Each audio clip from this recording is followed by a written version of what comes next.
அப்ப பாருங்க, இன்னல் முஃப்லிஸ மின் உம்மதி யதி யௌமல் கியாமத்தி பி ஸலாத்தின் வ ஸியாமின் வ ஸகாத்தின்.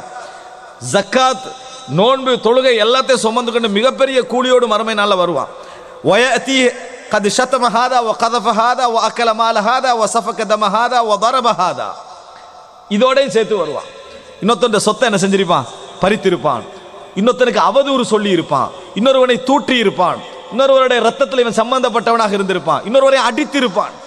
வல்லரப ஹாதா, அடித்திருப்பான். இந்த இதோட வருவான்.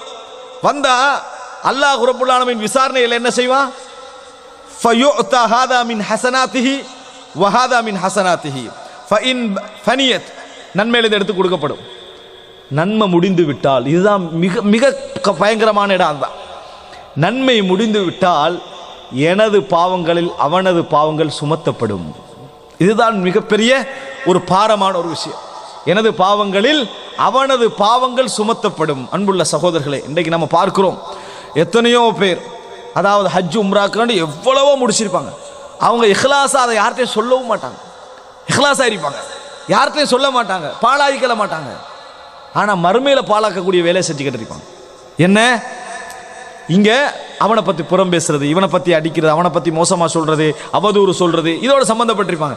இந்த உலகத்தில் அவர்கள் செஞ்ச இபாதத்தில் இஹ்லாஸ் யார்கிட்ட சொல்லிக்க மாட்டாங்க. நான் இவ்வளோ ஹஜ் செஞ்சேன், நான் இவ்வளோ உம்ரா செஞ்சேன், இவ்வளவு தொழுதே, இதை சொல்லியே இருக்க மாட்டாங்க.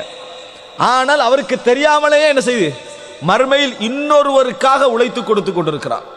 மறுமையில் இன்னொருவருக்காக என்ன செய்கிறாரு? சம்பாதித்து கொடுத்து கொண்டிருக்கிறார் என்பதை நம்ம என்ன செய்ய வேண்டும்? புரிந்து கொள்ள வேண்டும். அன்புள்ள சகோதரர்களே, இது மறுமையில் நஷ்டவாளிகளாக வரக்கூடியவர்களை பற்றி ரசூல் ஸல்லல்லாஹு அலைஹி வஸல்லம் அவர்கள் சொன்னார்கள். ஆனால் இன்னொரு செய்தி